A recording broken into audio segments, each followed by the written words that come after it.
Hey mga kataps! Welcome back to my YouTube channel! For today's video, gagawa naman tayo ng masarap na ube halaya. Yan o, ang sarap o.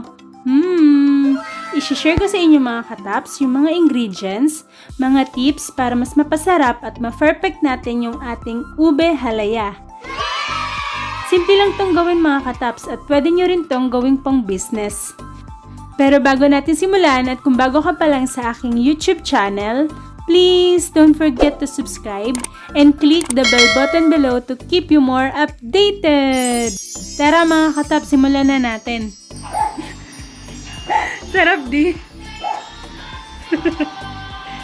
Sarap.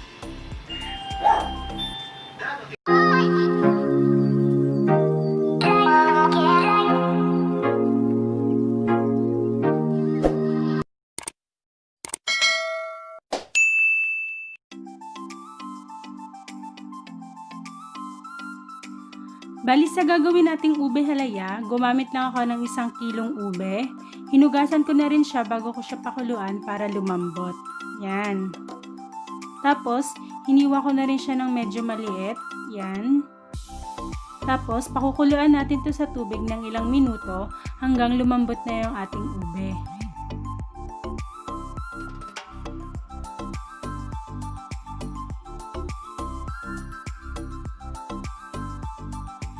Bali, ayan na siya lahat.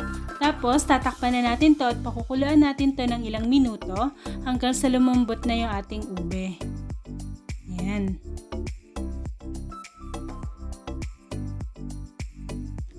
Kumukulo na siya, ayan. Tapos, pwede natin tong i-check kung malambot na to. Gagamit tayo ng tinidor. Ayan. Medyo malambot na siya. Pwede na yan.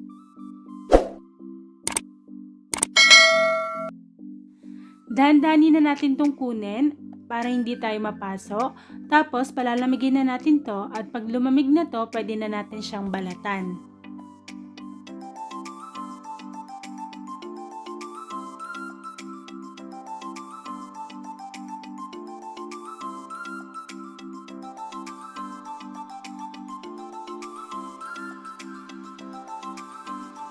At kapag medyo malamig na to, simulan na natin tong balatan.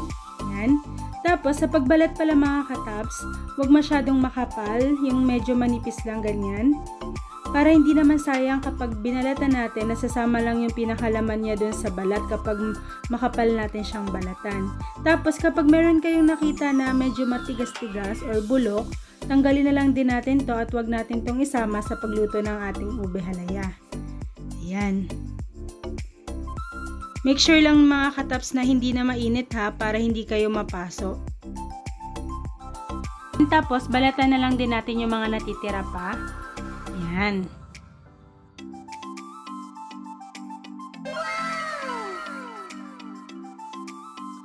Next naman, pagkatapos na natin siyang mabalatan, kakayurin naman natin siya.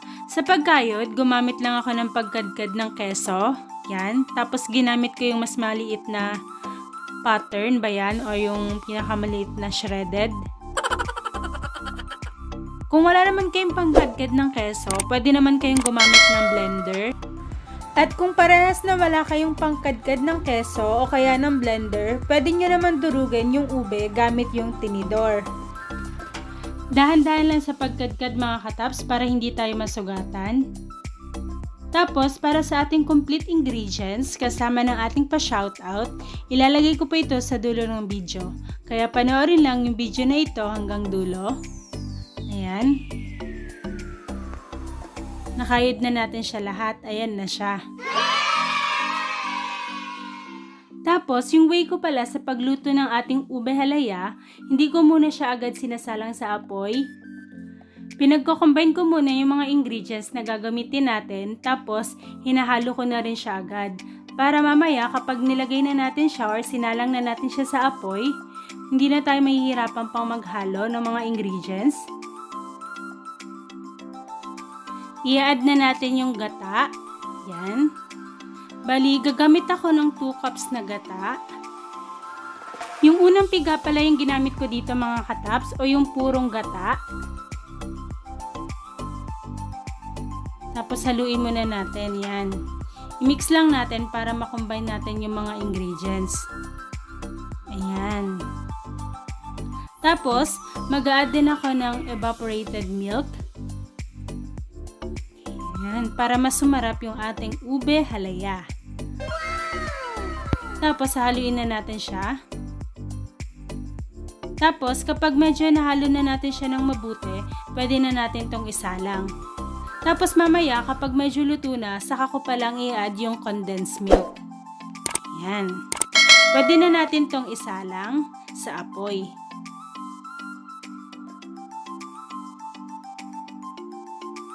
Make sure lang mga kataps na lulutuin natin to sa mahinang apoy.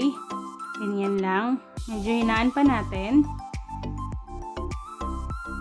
Hihinaan natin yung apoy para hindi agad masunog yung ating ube halaya kasi matagal-tagal na haluan yung mangyayari dito. Yan.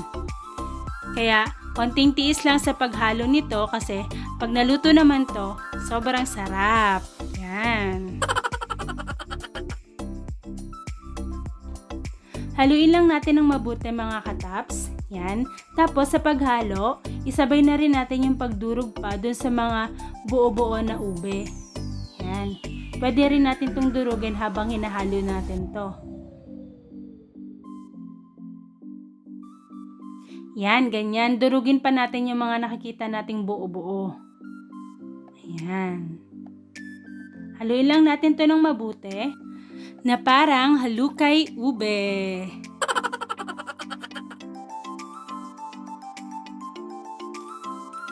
Tsaga-tsaga lang tayo sa paghalo mga kataps kasi isa talaga sa way para maluto yung ating ube halaya is halo lang tayo ng halo. Yan.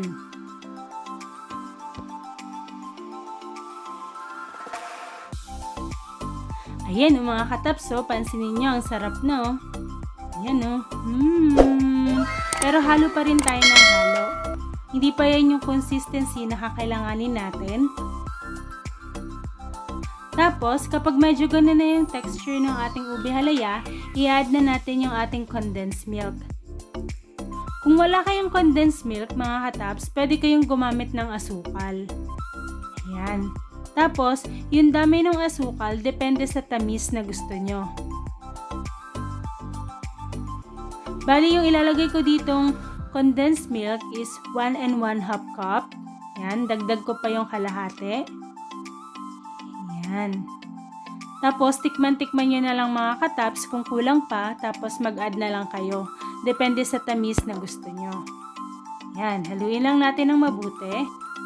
Continue lang tayo sa paghalo mga kataps. Ayan. Para maiwasan din nating masunog yung ilalim ng ating ube halaya. Kasi habang tumatagal, mas nagiging thicker yung texture niya. Kaya halo lang tayo ng halo mga kataps. Ganyan. Medyo madikit na siya. Unlike kanina na liquid pa siya. Yan. Nagpatulong na rin pala ako kay dading maghalo kasi medyo masakit na yung kamay ko. Tapos, kapag medyo ganyan na yung texture ng ating ube halaya, maglalagay na tayo ng butter. Yan. Dagdag sarap sa ating ube halaya. Tapos, haluin lang natin kasi diretso nang matutunaw yung ating butter. Kung wala kayong butter, pwede rin namang margarine. Comment down below lang kayo mga kataps kung meron kayong suggestion para sa ating next na iba-vlog. Yan o, malapit na siyang maluto. Halo lang tayo ng halo mga kataps.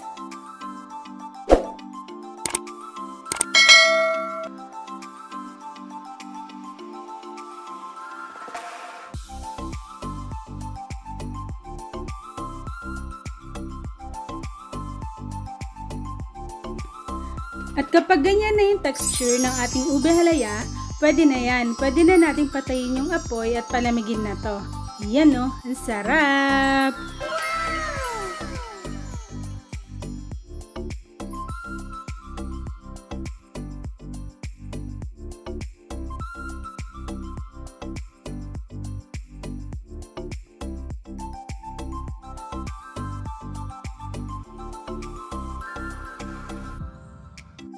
Ganyan lang siya gawin mga katap. Simple lang to, 'di ba? Pwedeng-pwede nyo rin tong itry sa mga bahay nyo. At gawin tong pang business. Sundan mo lang yung mga procedures na ginawa sa video na to para ma-perfect mo ang ube halaya.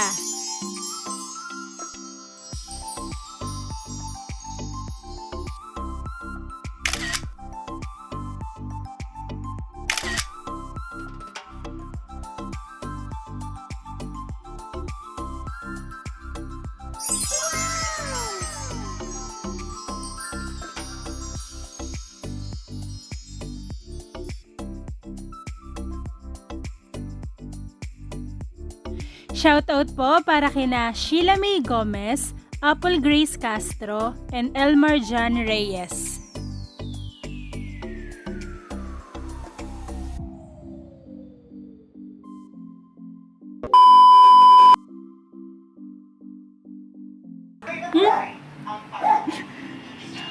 Sarap di. Sarap.